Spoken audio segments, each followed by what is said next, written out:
हम मान लेते हैं कौन सा टर्म है वैसा एन टर्म है। एन टर्म एक ऐसा टर्म है जो 132 more than it's 54 term and N is equal to A54 plus 132 ये दे रखा है। तो हम सॉल्व करते हैं इसको। सबसे पहले आप जा सोचो A54 को क्या लिख सकते हैं, तो मैंने कहा था ना A1 प्लस इससे A कम कर लो 53D। ये हमारा फॉर्मूला बन गया किसका, A54 का। कैसा है आपको बताया ना आपको प्रीवियस वीडियो में, है ना, कि जैसे 17 था तो यहाँ पे A1 प्लस 17 माइनस 1 तो 16 ही आएगा। इसी तरह इसको भी सेम लिखते हैं। हमें पता लग गया। साथ में AP का फर्स्ट टर्म कितना है, तो 3 है। क्या कॉमन डिफरेंस निकाल सकते हैं? हाँ, 15 में से 3 क्या करेंगे, माइनस करेंगे। किसी भी टर्म में से जैसे उसका पिछला टर्म माइनस करते हैं ना, तो हमें इसका डी निकल जाता है। ए पता है, डी कब आते हैं, फॉर्मूला आते हैं। एन का फॉर्मूला क्या होता है, तो A1 plus N minus 1 into D equal to A50 के बदले पूरा लिख सकते हैं, तो A1 प्लस 53D प्लस 132।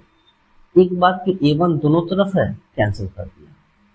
अब यहाँ आया n माइनस 1 इंटू डी कितना है मल्टीप्लाई में, तो कहो सर डी तो हमारा दिया है 12 बच गया।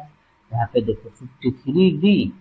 अब डी यहाँ पर भी हम क्या कर सकते हैं, मेंशन कर सकते हैं डी की जगह, तो यहाँ लिखेंगे डी की जगह multiply 12 plus 132। This implied n minus 1 equal to, अब एक तो हम क्या करते हैं, पहले इनको मल्टीप्लाई कर ही लेते हैं, कितना आएगा, तो 12 3 36 के 6 यहाँ पे मिला 3। अब 12 25 60 60 3 13 60 प्लस 132। और यहाँ 12 है तो यहाँ हम 12 लिख ही लेते हैं कुछ देर के लिए, ठीक है। यहाँ लिख लेता हूँ 12, बाद में इसको भेजेंगे इस side. n minus 1 into 12 equal add कर दिया जाए तो 6 2 8 3 3 6 7 1 अब भेजना n minus 1 equal to 768 upon 12। इसको काट दिया जाए तो आता है 12 6 72 और यहाँ बची 48 12 चौका 48।